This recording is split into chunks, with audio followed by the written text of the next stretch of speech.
დღევანდელი ვიდეოს შემდეგ ზუსტად გეცოდინება თუ როგორ უნდა გადაანაწილო კვირის განმავლობაში შენი ვარჯიშები, რათა გქონდეს საუკეთესო შედეგი. მოგესალმებით, მე გახლავართ ლუკა კახიძე, Fitness Time-ის პერსონალური მწვრთნელი და დღეს ვისაუბრებთ თუ როგორ უნდა გადავანაწილოთ ვარჯიშები კვირის განმავლობაში 3, 4 და 5 ვარჯიშებად, რათა გქონდეთ საუკეთესო შედეგი, როგორც თქვით. კვირაში 3 ვარჯიში შეგვიძლია გადავანაწილოთ ასე. მაგალითად, 2 შაბათი, 4 შაბათი, პარასკევი ან 3 შაბათი, 5 შაბათი, შაბათი. რადგან თითო დღის ინტერვალში კუნთებს გქონდეთ საშუალება, რომ აღდგენა მოასწრო. რაც შეეხება ვარჯიშებს, 2 შაბათს შეგვიძლია გავაკეთოთ ზურგი და ტრიცეპსი, 4 შაბათს ფეხს და მხარს და პარასკევს მკერდს და ბიცეპს. რაც შეეხება 4-დღიან ვარჯიშებს, 4-დღიანი ვარჯიში შეგვიძლია გადავანაწილოთ ასე.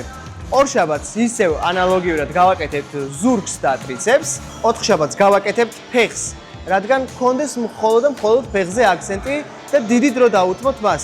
ამასთან ერთად ხშირად მხარს როცა ვაკეთებთ ფეხთან ერთად, მხრის ცოტა ვარჯიში გამოდის, რადგან ფეხი საკმაოდ დამღლელი არის. ამიტომ კარგი იქნება 4 შაბათს გავაკეთოთ მხოლოდ ფეხი.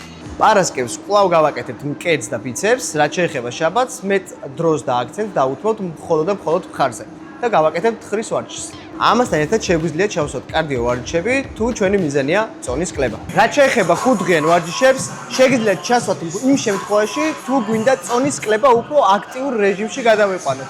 შეგიძლიათ მობრძანდეთ და დაესწროთ ჯგუფურ ვარჯიშებს, როგორიცაა პილატესი ან ბოქსი, ან დაკავდეთ კარდიო ვარჯიშებით. ძვირფასო მეგობრებო, თუ მოგეწონათ დღევანდელი ვიდეო, გთხოვთ დალაიქეთ, გამოიწერეთ ჩემი არხი და გამოვყევით სოციალურ ქსელებში, თუ გინდათ რომ მიიღოთ უფრო მეტი ინფორმაცია.